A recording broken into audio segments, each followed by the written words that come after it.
Hey y'all, today on the farm it is September the 1st, which means we are about to start harvesting pumpkins. I planted orange bulldog pumpkins. This is a variety developed specifically for South Georgia by the University of Georgia. Growing pumpkins down here in South Georgia is very hard to do because of the high humidity that we have and the heat. I grew 4 varieties last year. 2 of them didn't fruit at all. One of them made pumpkins, but they would rot before they would mature. And then the last variety, the 4th variety, did a mediocre crop.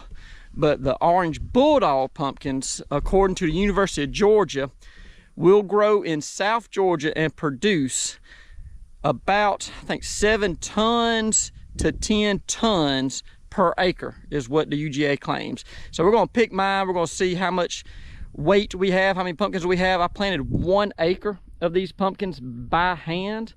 Let's get after it. These pumpkins were direct seeded. I made my rows with GPS, had straight rows, and I direct seeded them. I planted them 3 feet apart in row with 6 feet between rows. This is not irrigated, it is dry land. I don't recommend that for pumpkins, but we had an extremely wet early summer, so why not? I tried it, I put them out here. What is special about these pumpkins that UGA did, they got a germplasm from the Amazon rainforest, so it can handle high humidity, and they bred it with these pumpkins to get them adapted to our climate. We just have so much humidity that you'll get viruses in your pumpkins and they'll make them rot or make them not flower or not fruit. So these are got a lot of virus resistance, and they've put on a really heavy crop for me.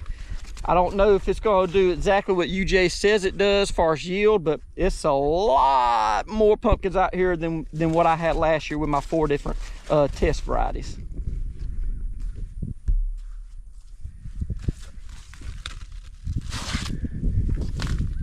One unique thing about these UGA orange bulldog pumpkins is no 2 pumpkins are alike. You will not find 2 pumpkins out here that look the same. And that's cool. With a lot of commercial variety pumpkins, they're bred for uniformity.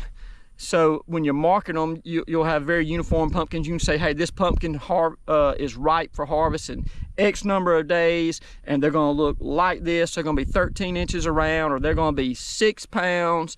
They'll have everything down to a science. But these pumpkins, they are all highly unique.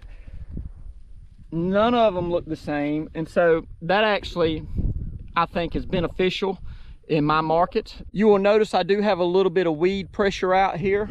Before the pumpkins got a full canopy formed, some pigweeds came up.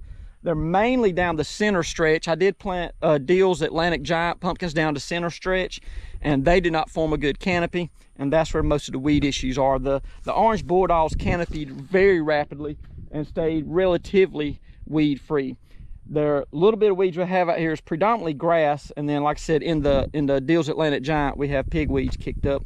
But I did not spray any herbicide out here, no fungicide out here, no pesticide. The pumpkins haven't been exposed to any chemicals, so they are all natural if you want to eat your pumpkins.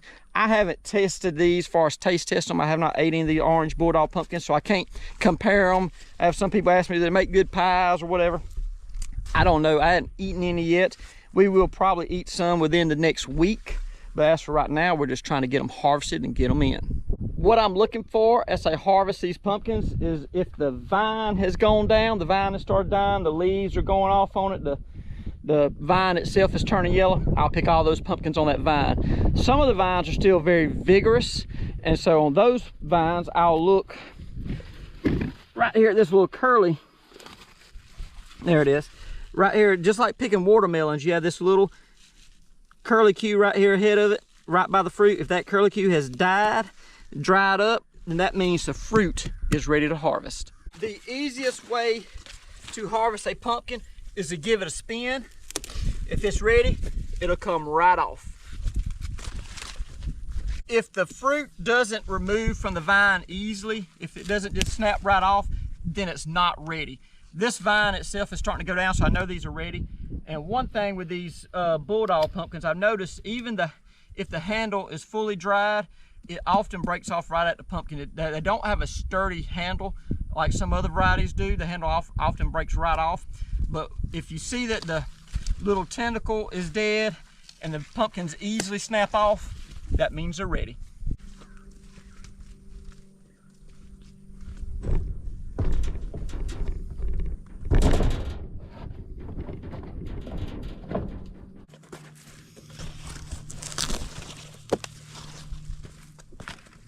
I do offer you-pick pumpkins, so I traditionally don't pick the pumpkins right by the farm store. I let the customers pick the ones right by the farm store. I focus on picking the ones furthest away from the farm store and haul them back up there to the store.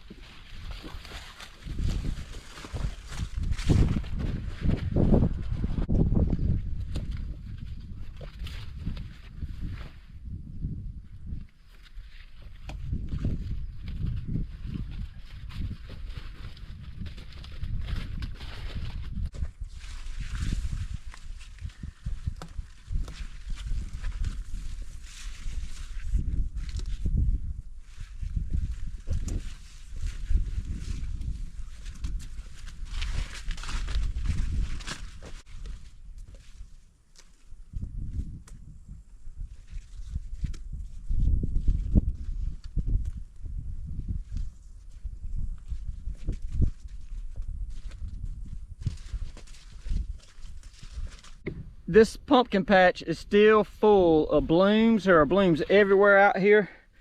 There are baby pumpkins just forming, and there are mature large pumpkins everywhere. So it's pretty unique to see the wide spacing in the crop. It's still putting on blooms heavily, so still trying to produce a crop, and we have mature crop in the field. So it's a pretty prolific variety, this Orange Bulldog. I would say it's very prolific. Check this out.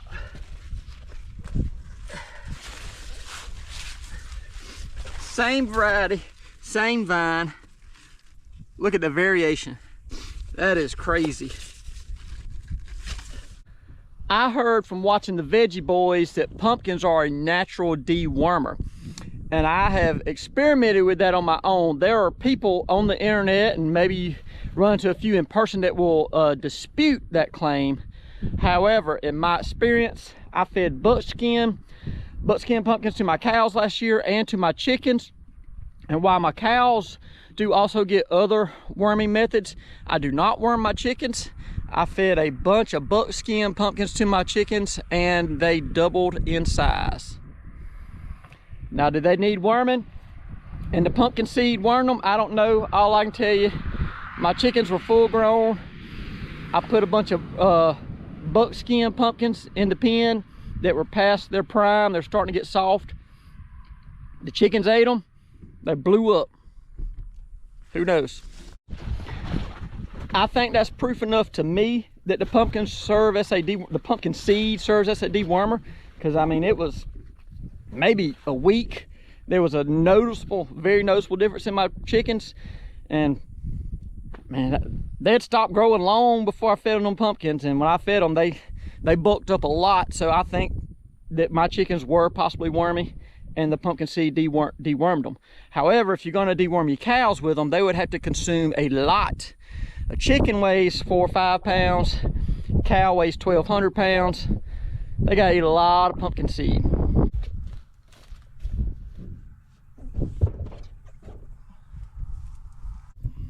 I've harvested not yet a quarter of an acre.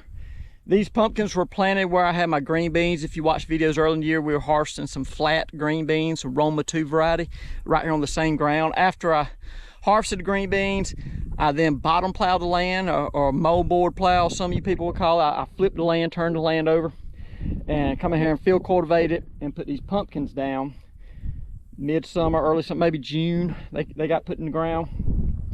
They come off quicker than the other varieties I've grown in the past. Usually I plant in June, they get ready in October. These plant in June and September 1st, and I've been picking for a few days now, but this come off a little bit less than a quarter of an acre. We're gonna take it now and go to the peanut mill and roll across the scales, get a weight on that trailer so I can kind of gauge my yield. Different people like different things and are obsessed with different things. Some people like gambling, or some people like playing sports or doing whatever it is they do, or whatever they're passionate about. I am passionate about research. I love data. I love research. We're gonna weigh those pumpkins. We're gonna figure out how many tons per acre I got on this ground. This is dry land. It wasn't fertilized after the green beans were harvested. Just come in here and turn the dirt over, cultivated it, planted the pumpkins. So we're going to get a little bit of data. Last year I planted 4 varieties. I direct seeded half of them and I transplanted half of them. I planted a quarter of them on plastic, and then the rest of them in direct field. But the plastic ones, some of you are probably laughing about that, because the pumpkin vine itself puts down roots as it goes along. And so you say, hey, you planting on plastic, it can't put down the roots. Not true. The ones on plastic actually did very well early on. They jumped right off that plastic with their vine. My hope was that the plastic would keep the weed pressure away from the center part of the plant, and it would be able to establish a good mother root. But what ended up happening was I used black plastic, and it cooked those vines. So early in the season, the vines took right off, and the first 3 weeks maybe, they were twice the size of all the other vines I'd planted. I said, looks like plastic's gonna be the way to go.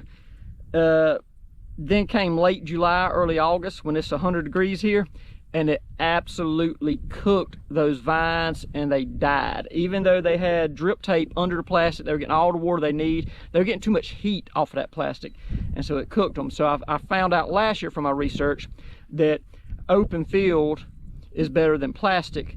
And then I also found out that it's just a lot easier for me to direct seed than it is to do transplants. I didn't get a distinct advantage from doing transplants, and there's a lot more work in doing transplants, so I just said, rule that out, go to direct seed.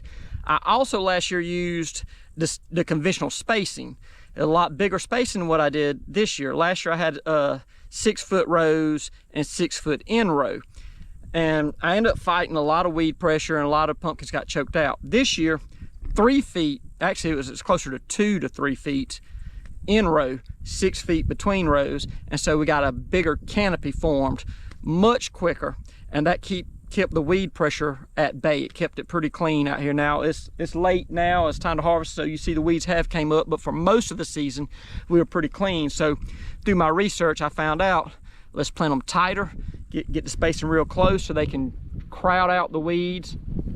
Don't use plastic. And I don't recommend going dry. Again, I do recommend irrigating, but it just, sometimes things work. It worked out this year for dry land.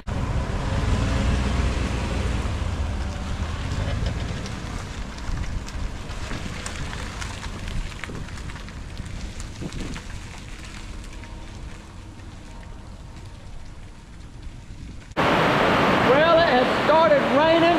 I'm gonna unload these pumpkins into the store up here and get them stacked with the previously picked pumpkins, and that's gonna halt the pumpkin harvest for the morning. And of course it's extending our corn harvest. We can't harvest corn in this weather, but I thank all of you for watching. I hope to see you next time.